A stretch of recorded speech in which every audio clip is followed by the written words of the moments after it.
Bienvenue au musée de la mine de Gréasque, en Provence, dans le sud de la France. Le musée de la mine est situé sur le puits Élie-Doissel, le dernier puits de Gréasque. Mais sa vocation est de sauvegarder et de transmettre le patrimoine de tout le bassin de l'Arc. Venez, ouvrons les portes ensemble. 5 siècles d'histoire des mineurs de charbon vous attendent. Bienvenue au musée de la mine de Gréasque. Aujourd'hui, à l'occasion de la nuit des musées, je vais vous raconter une histoire autour des lampes de mineurs. Compagnes de leur nuit sans fin, ces lampes risquaient cependant de déclencher l'explosion du grisou, du méthane qui s'est créé en même temps que le charbon.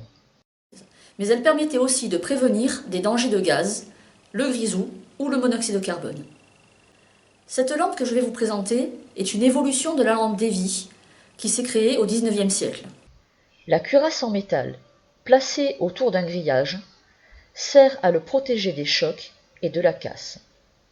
Le grillage, aux mailles très serrées, sert à refroidir la flamme et à éviter l'explosion du grisou. Un peu comme sur cette lampe plus ancienne, qui fonctionnait encore à huile.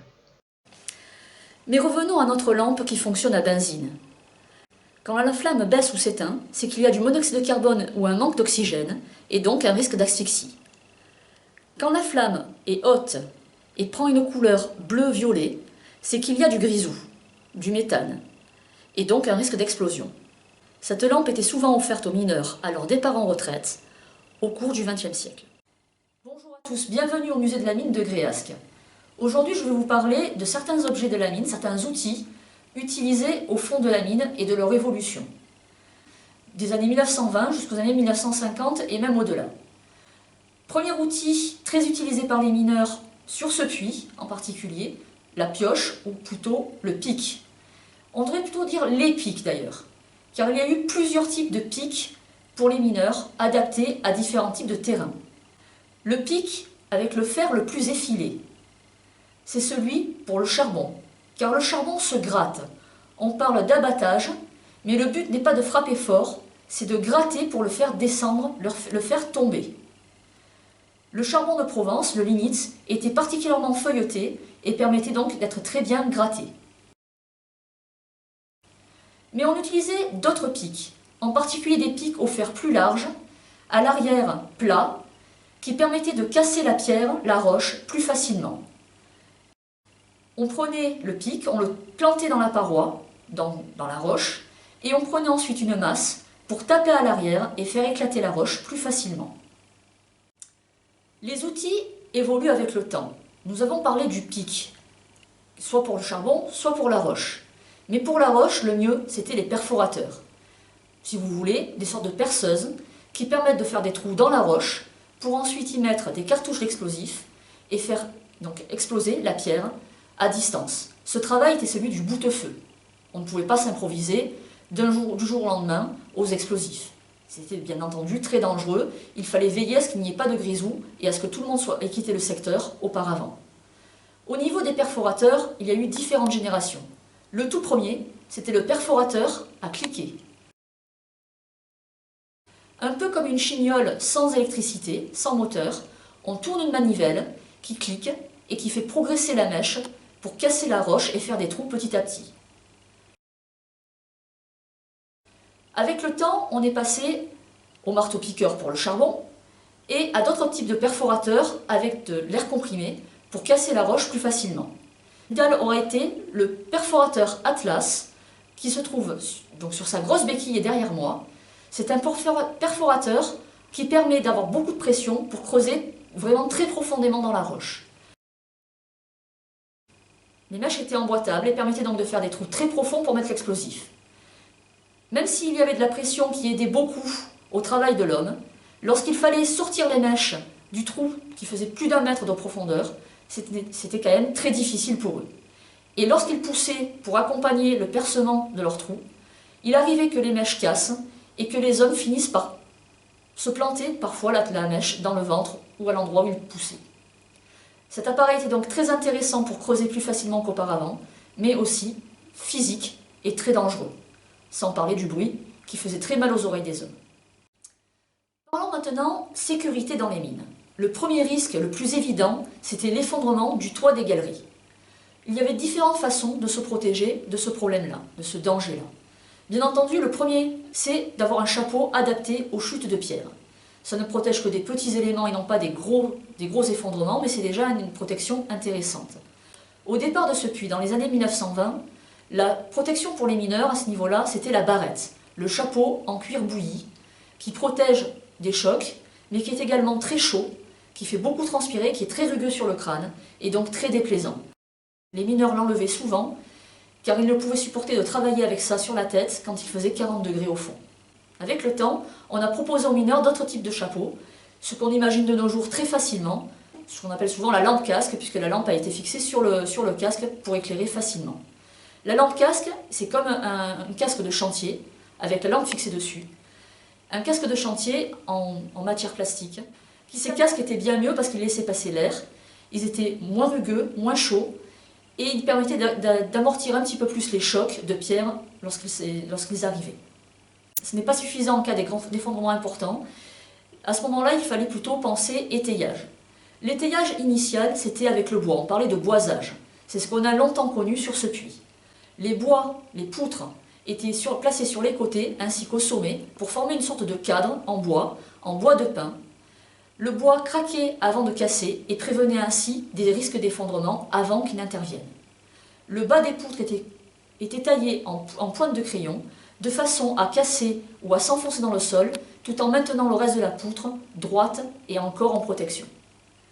Avec le temps, on a progressé vers des étais en métal, en particulier vers les étançons métalliques qui permettaient de récupérer l'étayage et de l'adapter en hauteur à d'autres endroits de la mine.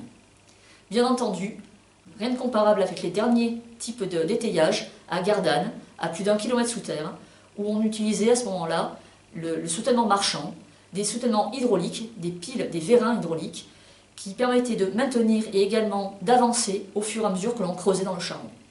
Tout était automatisé et supportait beaucoup plus les profondeurs et les pressions qui s'exerçaient à ce moment-là. Nous allons parler maintenant de la sécurité à la mine par rapport au danger de gaz. Le grisou présent dans les galeries, c'est du méthane, qui vient de décomposition des végétaux qui forment le charbon. Il peut exploser à la moindre étincelle, et passer une certaine quantité, il peut exploser directement. Pour se prémunir de ce danger de grisou, on a inventé avec le temps, au XXe siècle bien entendu, avec les années 30, on a inventé le grisoumètre. Cet appareil permet de prélever de l'air ambiant en faisant comme ceci. L'air rentre par ce trou, on a un bouton dessus, on appuie, et l'aiguille indique la quantité de gaz présent dans le prélèvement. À partir de 3%, on déclenche alerte, parce que le grisou peut exploser à partir de 5 ou 6%. Mais il y a d'autres gaz dans la mine. On peut avoir un manque d'oxygène, et on peut aussi avoir un problème de gaz asphyxiant. Pour faire plusieurs gaz à la fois, on a fini par inventer, après Seconde Guerre mondiale, un appareil qu'on appelle oxygénomètre, ou parfois un toximètre selon qu'il fasse que l'oxygène ou d'autres gaz aussi, qui lui est actif automatiquement. On l'accroche à la veste, le capteur qui est placé au-dessus mesure directement les gaz présents et affiche la quantité ici, et en cas de problème, ça se mettait simplement à sonner. Avec ces petits appareils, au XXe siècle, on a donc pu prévenir de beaucoup plus rapidement des problèmes de gaz et partir évacuer les lieux avant qu'il ne soit trop tard. Bonjour à tous, aujourd'hui nous allons parler de la salle des pendus et de la journée du mineur. Les mineurs sur le puits Élie-Loissel que vous voyez ici en maquette travaillaient entre 1920 et 1960 et ils travaillaient en poste, ils faisaient les 3-8. La salle des pendus, c'était l'endroit ici où les mineurs commençaient et finissaient leur journée de travail. La salle des pendus, c'est un nom assez particulier et moderne en réalité, récent, qui désigne ce que les mineurs de ce puits appelaient plutôt les bains-douches, les vestiaires et douches. On parle souvent de salle des pendus parce qu'on suspendait les vêtements en hauteur dans la partie haute de la salle, la partie surélevée.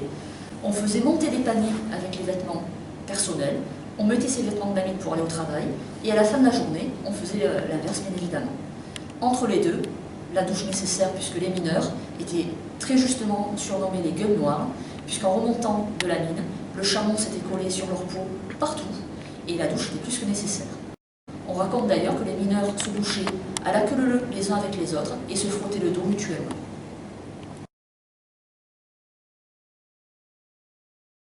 Laissons maintenant ce cycle particulier sur les objets de la mine que vous pouvez voir au musée, avec la dernière sécurité du mineur au niveau des effondrements, et son équipement de sécurité portatif.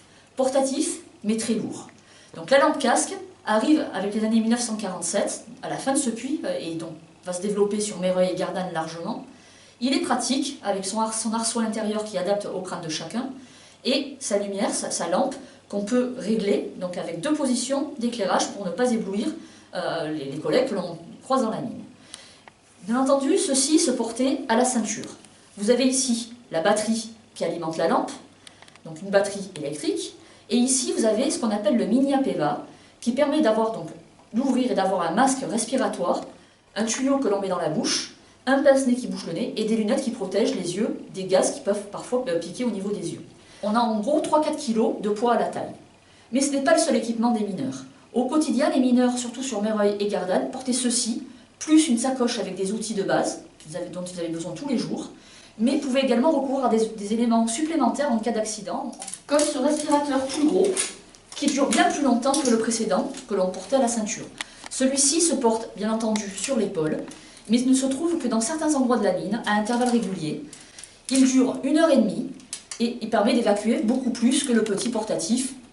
Mais n'oublions pas non plus les bottes de sécurité. Des bottes de sécurité renforcées en métal qu'il fallait porter à la fois pour éviter les problèmes d'eau dans les galeries et pour se protéger les pieds des chocs. Le mineur prenait ainsi beaucoup de poids au fur et à mesure qu'il s'équipait dans la mine, et n'oublions pas qu'il faisait souvent 35 à 40 degrés à l'intérieur.